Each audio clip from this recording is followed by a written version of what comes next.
ஓம் நம சிவாய. வாக்குண்டாம் நல்ல மனமுண்டாம் மாமலராள் நோக்குண்டாம் மேனி நுடங்காது பூக்கொண்டு துப்பார் திருமேனி தும்பிக்கையான் பாதம் தப்பாமல் ஷார்வார் தமக்கு. அரண்நாமம் 1000 சிவபெருமான் புகை வடிவமாக இருக்கார். அதிதூம்ராய நமஹா அப்படின்னு பார்த்தோம். அதே மாதிரி 442வது திருநாமம் தூமகேதவே நமஹா அப்படிங்கிறதையும் பார்த்தோம். அப்படி இருக்கக்கூடியவர் 441 நித்தியவர்ச்சஸ்வினே நமஹா அப்படின்னும் சொல்லியிருக்கு. வர்ச்சஸ் வர்ச்சஸ் அப்படின்னாலே ஒளி. சூரியனோட ஒளி இருக்குது. அதனால தான் சூரியனோட 2 மனைவிகள் பேர் சொல்கிறது சாயா சுவர்ச்சலாம்பா அப்படின்னு சொல்கிறோம். சாயை அப்படின்னா நிழல், வர்ச்சஸ் அப்படின்னா ஒளி. இது 2 தான் சூரியனோட இணைஞ்சு இருக்குது. அதனால் அவரோட 2 மனைவியாக நமக்கு உருவப்படுத்தப்பட்டு சொல்லப்பட்டிருக்கு. அந்த ஒளி மிக்கவர் அப்படின்னு அர்த்தம். ஒளி அப்படின்னா இங்கே வெறும் லைட்டு அப்படிங்கிற ஒரு அர்த்தம் மட்டும் இல்லை, எல்லா விதத்துலேயும் பிரகாசமாக இருக்கக்கூடியவர். அவரோட பேரில், புகழில், அவரோட ஸ்தானத்தில், இப்படி எல்லா விதத்திலையும் ஒளி பொருந்தியவராக இருக்கிறவர் தான் நித்தியவர்ச்சஸ்வினே நமஹா அப்படின்னு சொல்லியிருக்கு. இது எல்லாமே ஒன்றுக்கு ஒன்று ரிலேட்டட் நாமங்கள் தான். அடுத்த 437வது திருநாமம் என்ன சொல்கிறது அப்படின்னா ஓம் ஹுதாய நமஹா அப்படின்னு இருக்குது. இதோட பொருள் என்ன அப்படின்னா ஹோம வழிபாட்டில் திருப்தி அடைபவர் அப்படின்னு அர்த்தம். என்ன ஹோம வழிபாடு? வேள்விலாம் சொல்கிறோம். அந்த வேள்வி சனாதன மதத்தில் அந்த அக்னி வழிபாடு அப்படிங்கிறது ரொம்ப முக்கியமான ஒரு விஷயமாக சொல்லப்பட்டிருக்கு. காரணம் என்ன அப்படின்னா எல்லா தேவர்களும் நீர்லேயும் நெருப்புலேயும் அவர்களை ஆவாகனம் பண்ணி வழிபட முடியும். இந்த பஞ்சபூதங்களில் நாம் என்ன பண்ண முடியும்? காற்றுல எப்படி வழிபடுறது? காற்றை எப்படி பிடிச்சி வைக்கிறது? ஆகாயத்தில் எப்படி பிடிச்சி வைக்கிறது? முடியாது. இந்த பஞ்சபூதங்களுக்குள்ளே நமக்கு இறை வழிபாட்டுக்கு உடனே வேணும் அப்படின்னாக்க இந்த 2 தான் ரொம்ப முக்கியமாக சொல்லப்பட்டிருக்கு. அதனால தான் எந்த ஒரு வழிபாடாக இருந்தாலும் அதில் பார்த்தீங்கன்னாக்க ஒரு யாக குண்டம் போட்டிருக்கும். அதில் எந்தெந்த தேவதைகளோ அந்த தேவதைகளை கொடுத்து குறித்து இதன் நமமா அப்படின்னு போட்டால் அது அந்த தேவதைகளுக்கு போய் சேர்றது. அது எப்படி ஒரே அக்னியில் போட்டாக்க, ஒரே ஓமகுண்டத்தில் போட்டால் எல்லா தேவதைகளுக்கும் போடும் அப்படின்னா வேறு ஒன்றும் இல்லை. பல ஊருக்கு எழுதுகிற லெட்டரை ஒரு போஸ்ட் பாக்ஸில் தான் கொண்டு போடுறோம். அது எல்லாருக்கும் போய் சேர்றது. நம்ம போஸ்ட் பாக்ஸில் போடுறது தான் நம்ம வேலை. ஆனால் என்ன பண்ணணும்? ஒழுங்காக அட்ரஸ் எழுதி போடணும். யாருக்குன்னு குறிப்பிட்டு அதுக்குள்ளே போட்டோம் அப்படின்னா, விலாசத்தோடு போட்டோம்னா அவர்களை போய் சேருது. அப்படி எல்லா ஊர் கடுதாசும் லெட்டரும் கம்யூனிகேஷனும் ஒரு இடத்துல ஒரு பொட்டிக்குள்ளே விழறது. அதை பிரித்து அங்கங்கே ஒழுங்காக அனுப்ப வேண்டியதுக்கு தான் போஸ்டல் டிபார்ட்மெண்ட் அப்படின்னு அதுக்குன்னு ஒரு தனி அதிகாரிகளோடு இருக்குது. அதைப்போல் எந்த தேவதைகளை குறித்து அந்த தேவதைகளோட பேரை சொல்லி இதன் நமமா அப்படின்னா இனிமேல் என்னோடது இல்லை அப்படின்னு அர்த்தம். அதாவது வேறு ஒன்றும் இல்லை, ஒருத்தருக்குன்னு ஒன்று கொடுத்துட்டோம் அப்படின்னா அப்புறம் அதில் போய் ரைட்ஸ் கிளைம் பண்ணக்கூடாது. அப்போ தானே அவங்க யூஸ் பண்ண முடியும். எனக்கு கொடுத்துட்டு சார் இதை அவங்க வச்சுக்கோ அப்படின்னா அவர் என்ன திரும்பி கேட்பறா? இல்லை நானே சாப்பிட்லாமா? எப்படி தெரியும்? அப்போ என்ன சொல்லு, இனிமேல் எனக்கு இல்லை சார், உங்களுக்கு தான் அப்படின்னு சொல்லி கொடுத்துட்டாக்க நம்ம ஃப்ரீயாக யூஸ் பண்ணலாம் இல்லையா? அதைப்போல் தேவதைகளுக்கு கொடுக்கறதையும் அதைத்தான் ஆகுதிங்கிறோம் இல்லையா?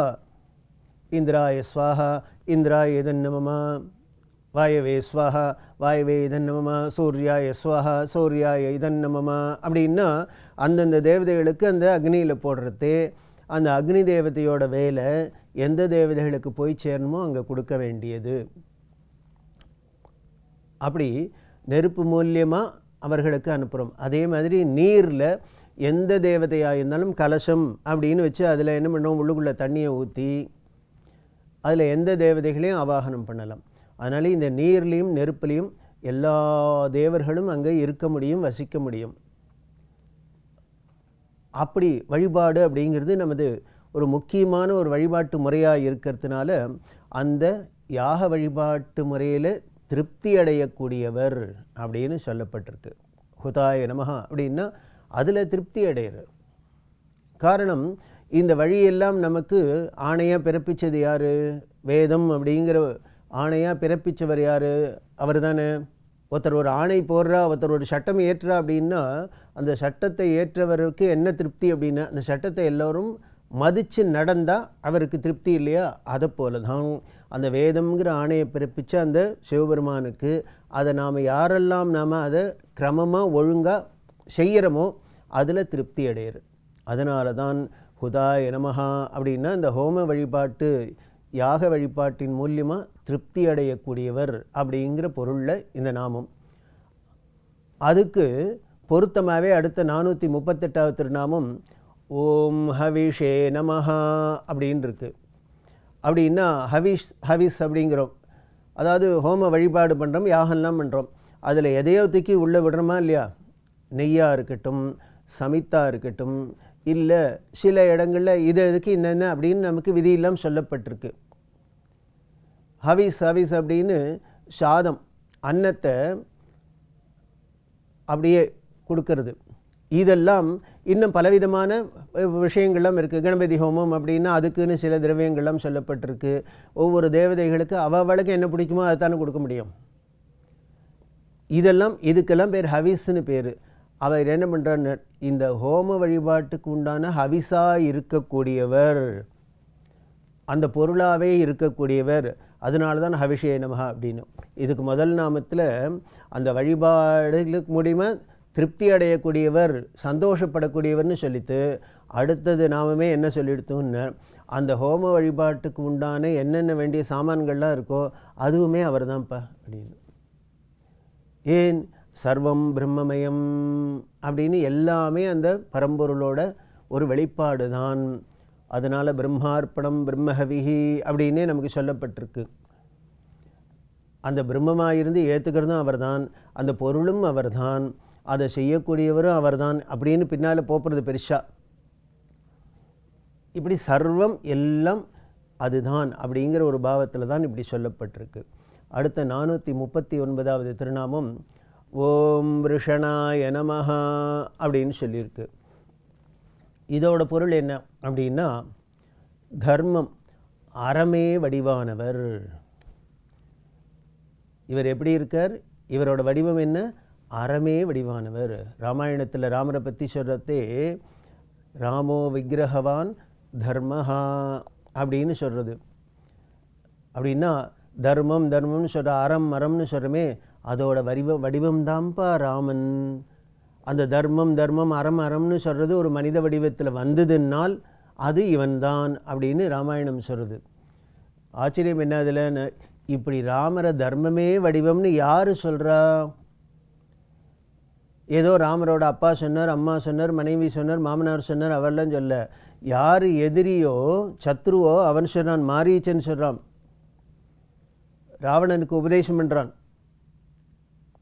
ராவணன் நான் சீதையை கவரப்போகிறேன், அதனால் இன்னும் பெரிய மாயாவி ஆச்சு, அதனால் அவளை மயக்கிறதுக்கு மான் வடிவத்தை எடுத்துன்னு ராமனை டிஸ்ட்ராக்ட் பண்ணுறதுக்கு நீ போகணும் அப்படின்னா, அப்போது மாரீச்சனோட அட்வைஸ் உபதேசம் ராவணனுக்கு வேண்டாம், நீ சாதாரண மனுஷன் அவனை குறைச்சி மதிப்பிடுற, அவன்கிட்ட அடி வாங்கினவனா. ஏன்னா முன்னால் விஸ்வாமித்திரை யாகத்தும் போது மாரீச்சன் சுபாகு 2 பேரும் தானே வந்து அதில் சுபாகுவை தீர்த்து கட்டினார்.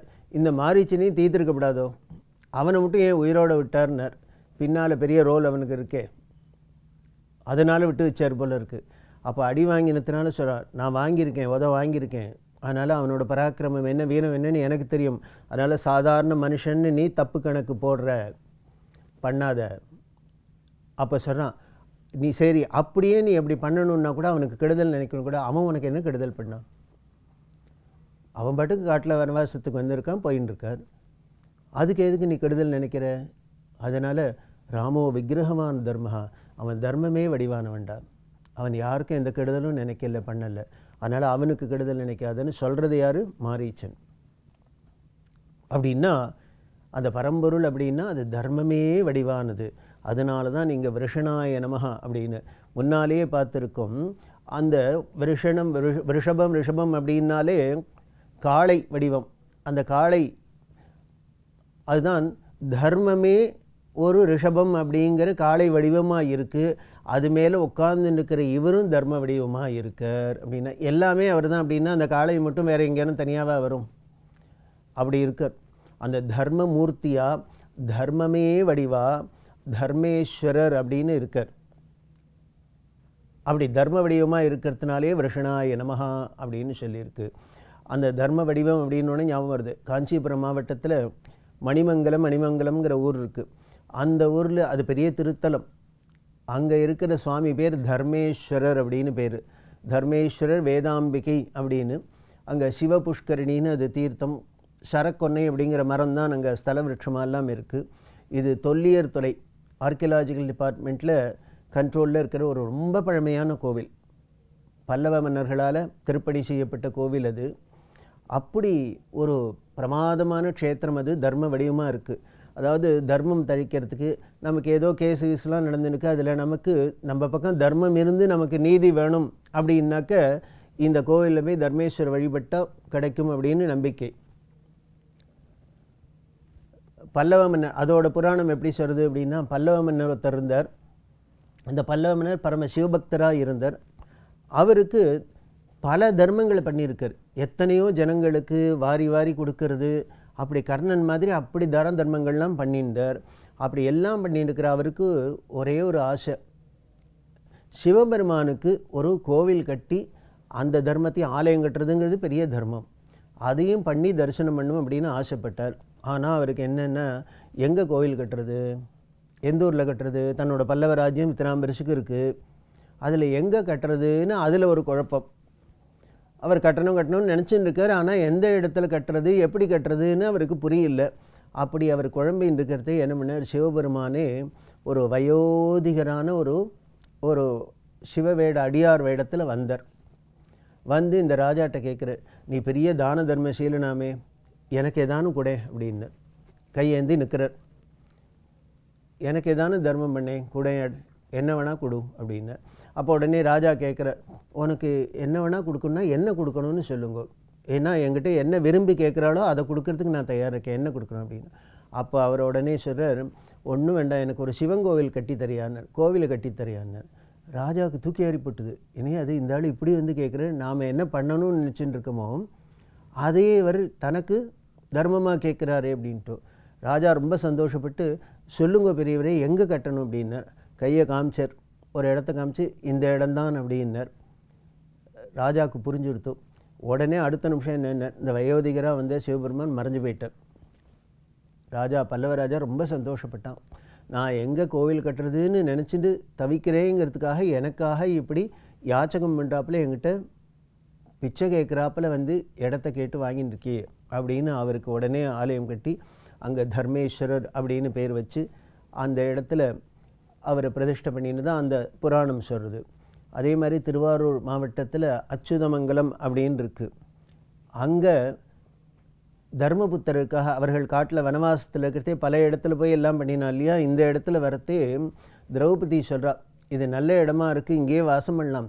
ஆனால் நமக்கு இங்கே குளிக்கிறதுக்கு இதுக்கெல்லாம் வசதி இல்லை, நீர்நிலை இல்லையே, என்ன பண்ணுறதுன்னா உடனே அர்ஜுனன் என்ன பண்ணார், தன்னோட காண்டீபத்தை எடுத்தார், பானத்தை எடுத்தார், கிருஷ்ணரை மனசில் வேண்டின்றார், ஒரு பாறை மேலே அடித்தார், அதுவே ஒரு குளமாக ஆகிடுத்து, தண்ணி வந்துடுத்து. அந்த இடத்துல சிவபெருமானோட சாநித்தியம் இருந்ததுனால ஸ்வயம்பு அங்கே தர்மலிங்கேஸ்வரர் தர்மேஸ்வரர் அப்படின்னு. இங்கே நங்கநல்லூர்கிட்ட பார்த்துருக்கோம் தர்மலிங்கேஸ்வரன் இருக்குது. இப்படி அறமே வடிவாக இருக்கக்கூடிய சிவபெருமான் தர்மேஸ்வரர் அப்படின்லாம் பல இடங்களில் கோயில் கொண்டிருக்கார். அப்படின்னா என்ன தெரிகிறதுன்னு, தர்மங்கிறது எல்லா இடத்துலையும் தழைச்சி இருக்கணும், எல்லோருக்கும் அந்த தர்ம சிந்தனை இருக்கணும், அந்த தர்மம் வளரணும். அதை காப்பாற்றுறதுக்கு தானே தான் திருப்பி அதை காப்பாற்றுறதுக்கு மட்டுமே இல்லை, நிலைநாட்டுறதுக்கு தர்ம சம்ஸ்தாபனார்த்தாய் அப்படின்னா நல்லா ஆணி அடித்தாப்பில் அசைக்க முடியாத பண்ணுறதுக்கு பேர் தான் சம்ஸ்தாபனம். அதை பண்ணுறதுக்காக நான் வருவேன், எப்போ வருவேன், மீண்டும் மீண்டும் வருவேன், கீதையில் சொல்கிறாரு. அதே சார் ஒரு தரம் ஆணி அடித்தாப்பில் பண்ணால் அது அப்படியே ஆடாத அசையாத இருக்கக்கூடாதோ, திருப்பி ஏன் வரணும் அப்படின்னார். அதுதான் இயற்கையோட ஒரு நியதி. எந்த ஒரு விஷயமா இருந்தாலும் சரி, கடவுளே ஒரு வேலை செஞ்சால் கூட அது காலப்போக்கில் அது தேயத்தான் தேயும். இதெல்லாம் நமக்கு புராணங்கள் சொல்லக்கூடிய படிப்பினை பாடம். ஏன்னா நாம் எதுவும் நினச்சிருக்கோம், நம்ம ஒரு காரியம் ஒன்று நினச்சிட்டோம் பண்ணிட்டோம் அப்படின்னா அதுக்கப்புறம் ஒருத்தராலையும் ஒன்றும் அதை அசைக்கவே முடியாது, அது அப்படியே நின்றுடும் அப்படின்னு நினச்சிட்டு இருக்கோம் இல்லையா? இல்லை, அப்படி இருக்க முடியாது. அது காலப்போக்கில் அதுக்கு தேய்மானம் உண்டு, அது குறையத்தான் குறையும். அப்போ என்ன பண்ணும்? திருப்பி, அதாவது கோவிலெல்லாம் 12 வருஷத்துக்கு ஒரு தினம் கும்பாபிஷேகம் பண்ணியே ஆகணும்னு ஆகம விதி எதுக்காக சொல்கிறது அப்படின்னு சாஸ்திரம் சொல்கிறது. நம்ம போய் தினம் கோவிலில் எத்தனை பேர், ஆயிரக்கணக்கான பேர் வந்து தரிசனம் பண்ணுறோமா, இப்படி எத்தனை பேர் நிறையா தரிசனம் பண்ணுறாலோ பண்ண அங்கே எனர்ஜி செலவாயிடுமா. அங்கே சேர்த்து வைக்கப்பட்ட அந்த சக்தி என்னன்னு விரயமாகும். எத்தனை பேர் யூஸ் பண்ணுறோமோ அத்தனை பேருக்கு ஏற்றாப்பில் கரண்ட் போகிறதோ இல்லையோ சார்ஜ் போயிட்டு தானே இருக்குது. அப்போது அதை திருப்பி என்ன பண்ணணும்? அதை இட்டுருப்பணும். அதுக்காக தான் 12 வருஷத்துக்கு ஒரு தரம் இதெல்லாம் பண்ணுறது அப்படின்னு. அதேமாரி பவித்ரோஸ்தவம் அப்படின்னு வருஷத்துக்கு ஒரு தரம் பண்ணுவாள். அது பவித்திரமாக்குறதுன்னா வேறு ஒன்றும் இல்லை. எத்தனையோ பேர் எவ்வளவோ மனோபாவத்தில் எத்தனையோ நல்லவர்களும் வரும் கெட்டவர்களும் கோவிலுக்கு போகிறான். இவர்கள்லாம் வந்தால் அந்த இடம் பொல்யூட் ஆகும், அது மாசுபடும். அந்த மாசை போக்குறதுக்கு தான் பவித்ரோஸ்தவம் அப்படின்னு பேர். எப்படி இல்லாம தெரியுமா, நம்ம முன்னோர்கள்லாம் நமக்கு வழிகாமிச்சு வச்சுருக்கா. எவ்வளவு அவள் ப்ராக்டிக்கலாக எப்படிலாம் இருந்திருக்கான்னு தெரியறது. இது அப்படி அந்த தர்மத்தை நிலைநாட்டுறது தான் அவரோட வேலை. அப்படின்னா தர்மமே அவர் வடிவமாக இருக்கிறதுனால அவரால் அதை சுலபமாக பண்ண முடியுது. அப்படி இருக்கிறதுனாலே அவருக்கு விருஷனாய நமஹா அப்படின்னு அறமே வடிவானவர் அப்படின்னும் சொல்லியிருக்கு. அப்படி தர்மமே வடிவான இருக்கிற அவர் இன்னும் எப்படி இல்லாமல் இருக்காருன்னு இன்னும் பின்னால் வர நாமங்கள்லாம் சொல்லுது. தொடர்ந்து பார்க்கலாம். ஓம் நம சிவாய.